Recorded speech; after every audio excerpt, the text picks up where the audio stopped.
Balitang showbiz muna tayo mula kay Jai Ho. Eto na nga ang latest na umaarangkadang showbiz balita. Kinamusta natin si Christian Bables tungkol sa kanyang mga latest ganap. Ano kaya ang experience niya sa bagong pelikula na kanyang pinagbibidahan? Alamin natin dito lang sa Jai Hot Exclusives. May bago na namang handog ang aktor na si Christian Bables, ang pelikulang Drags to Riches, kung saan siya ay gaganap bilang isang drag queen.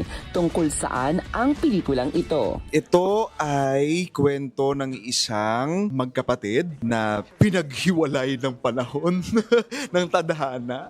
A story of acceptance and finding your footing. Sa mga panayam, pinuri ni Inigo at Elijah ang acting ni Christian. Kamusta naman ang naging experience niya working with Inigo and Elijah Canlas? Etong mga to, masyado lang humble yung mga yan. Masyado lang humble yung mga yan. Pero magagaling. Gagaling si Elijah, si Inigo.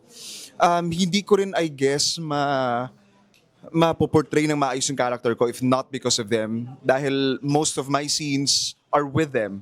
Samantala, kinamusta din natin ang friendship nila ni Jenica Garcia. Meron siya yung latest niya, yung Sisa. Nag-ano naman kami, nagme-message kami every now and then.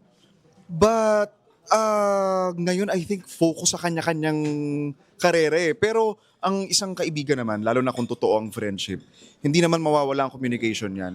At yun ang muna ang latest sa mundo ng showbiz. Ako nga po, ang resident karangkada ninyo pagdating sa mga hotels and exclusive ganap sa mga paborito nyong artista.